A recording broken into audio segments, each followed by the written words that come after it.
আজকে প্রথম এই বড় হাঁড়িতে রান্না হচ্ছে। এটা মা নিয়ে এসেছে। মা সর্বক্ষণ আমাকে নিয়ে খুব চিন্তিত যে আমি খুব বেশি চাপ নিচ্ছি, আমি নিজে না অসুস্থ হয়ে পড়ি, কিন্তু আমাকে খানিক বকাঝকা করেও তা সত্ত্বেও এই বড় হাঁড়িটা নিয়ে এসেছে, কারণ মা নিজেও এই বিষয়টা খুব ভালোবাসে। তো নিয়ে এসেছে এটা। এটা আমাদের সেই বহু পুরনো হাঁড়ি। এক সময় যখন অনেক আত্মীয় স্বজন আসতো আর জয়েন্ট ফ্যামিলি ছিল, তখন এই হাঁড়িতে রান্না হতো। সেই হাঁড়িটা আজকে আমার কাজে লাগছে। এই হাঁড়িটা তোলা ছিল। আমার যেহেতু একটা বড় সংসার হয়েছে, সেই জন্য এখন এই হাঁড়িটা কাজে লাগছে। এই হাঁড়িটা হয়ে আমার খুব উপকার হয়েছে। আমি বারে বারে আমাকে করতে হয়, যেহেতু আমার বাসন ছোট। তো এই হাঁড়িটা থাকাতে একবারে অনেকটা হবে, তারপরে আবার যেটুকু লাগে সেটুকু বসানো যাবে। এদিকে মা 1 ডেচকি ডিম সেদ্ধ হয়ে গেছে, সেই ডিম ছাড়াতে বসে গেছে। ভালো, আমার অ্যাসিস্ট্যান্ট চলে এসেছে। আমার চাপ বরং একটু কম এখন মা আসাতে। এবার মাকে নিয়েও বেরোবো, মাও বেরোবে তো অবশ্যই। হ্যাঁ, সবাইকে খেতে দিতে বেরোবে আমার সাথে স্কুটির পেছনে। কে রোদ্দুরে ঘুমাচ্ছ? রোদ্দুরে ঘুমাচ্ছ? খাবে না? খাও, খাই বেশি। কয়েকদিন আগে আমাদের প্রতিবেশী দেশ বাংলাদেশ থেকে এক বোন আমার সঙ্গে যোগাযোগ করে। ও নিয়মিত আমার ভিডিও দেখে, সেইখান থেকেই আমার ফোন নাম্বার সংগ্রহ করে ও আমার সঙ্গে যোগাযোগ করে।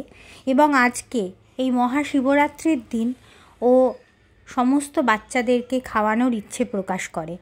আজকে আমি বাড়ির বাচ্চাদের খাইয়ে রাস্তায় প্রচুর বাচ্চাদের জন্য খাবারের আয়োজন করেছি, এবং গোটাটাই ওই বোনের ইচ্ছেতে।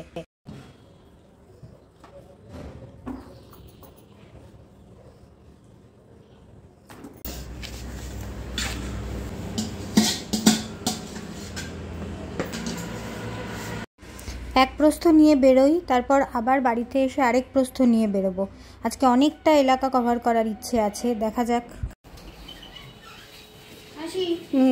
আসো।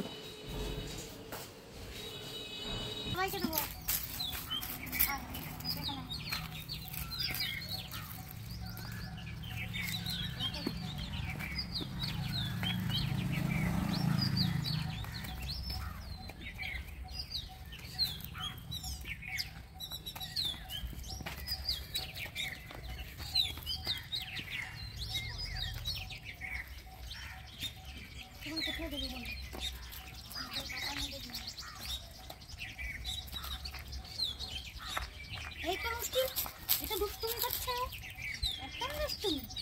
খাও ওটা খাও।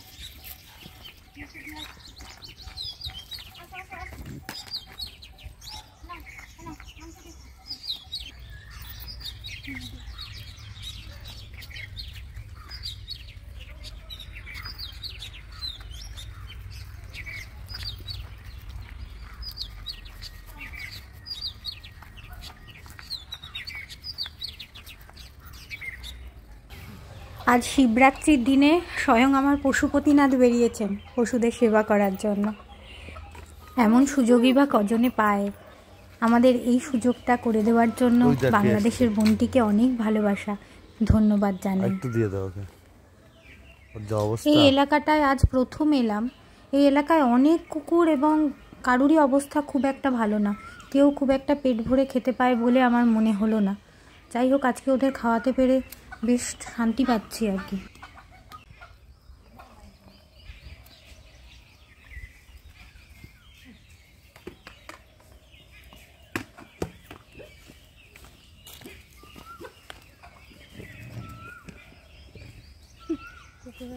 মুরগিরা খেতে আসছে। হ্যাঁ, ওরা তো খুঁটে খুঁটে ভাত খাবে না।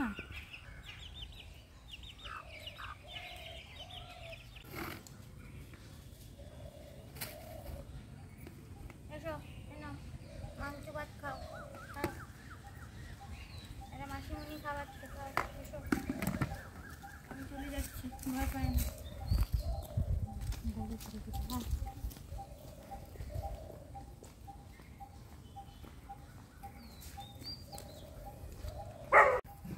এই দাঁড়া।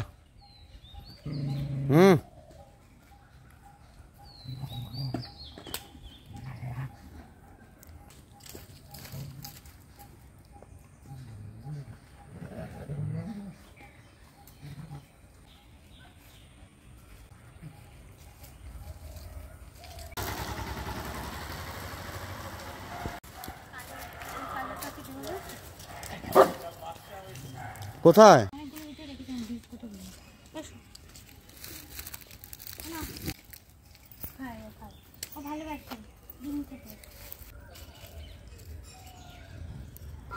কি হলো? ওকে গড়গড় করছে আসলে, আমাকে না। রাস্তায় এক ভদ্রলোক জানালেন যে এখানে নাকি 2টো মা কুকুর বাচ্চা দিয়েছে, একদম সদ্য বাচ্চা দিয়েছে। বাচ্চাদেরকে দেখতে পাইনি, ওরা খাওয়ার মতন হয়ও নি, চোখও ফোটেনি, তাই মা কুকুরদেরকে পেট ভরে খাইয়ে গেলাম।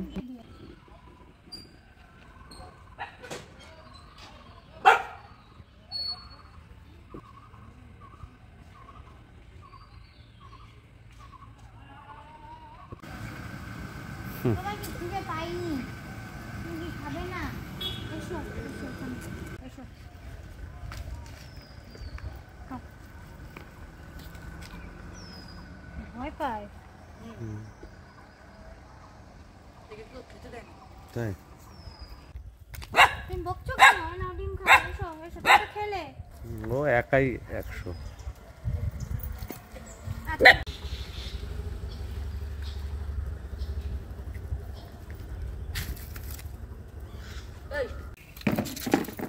ওইখান থেকে শুরু করবো, সবাই এক থালায় খাবে, আমি বুঝতে পেরেছি।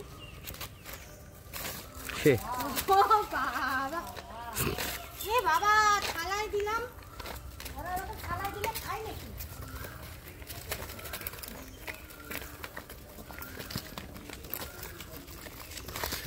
শেষ স্পিড দেখেছিস খাওয়ার?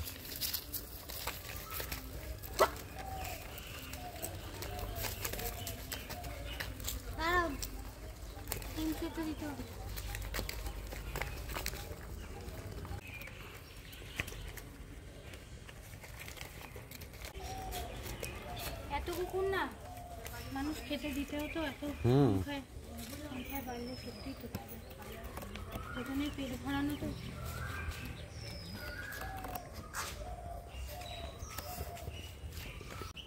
দাঁড়াও দাঁড়াও দাঁড়াও, কেউ লাফালাফি করো না।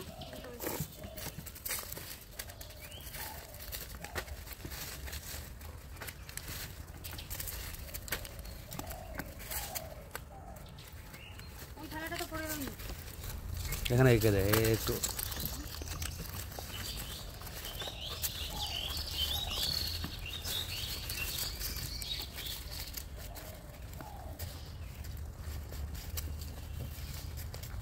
একটু ওকে দে, আর একটু দে।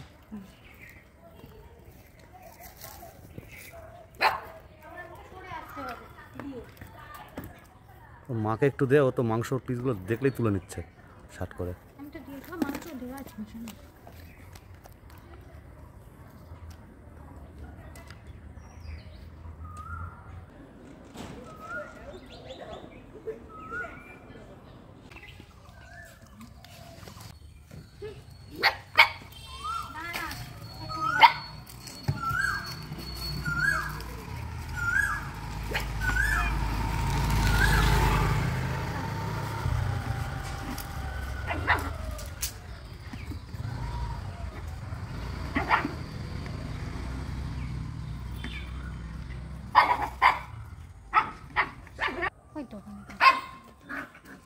রাস্তাঘাটে তেমন বেড়াল চোখে পড়লো না, ওই জন্য বাড়িতে এসে আবার বেড়ালের জন্য স্পেশাল মাছ নিয়ে শুধু বেড়াল খুঁজতে বেরিয়েছি।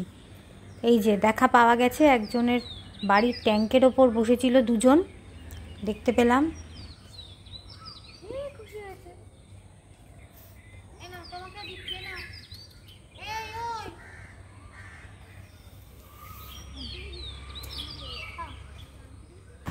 রাস্তায় যেতে যেতে দেখলাম এক জায়গায় রাস্তার কাজ হচ্ছে, কিছু একটা খুঁড়ে টুড়ে, তো যারা কাজ করছেন তারা যেখানে ব্যাগ রেখেছেন তার পাশে এনার দেখা পেলাম। বাড়ি ফেরার পথে এই সুন্দরীর দিকে দেখে তো চোখ পুরো আটকে গেল, কি সুন্দর খেলো, আবার আউ আউ আউ করে থ্যাংক ইউও বললো আমাদেরকে। ভালো থেকো আমার বাংলাদেশের বোনটি, কোনোদিন এদেশে এলে দেখা করো।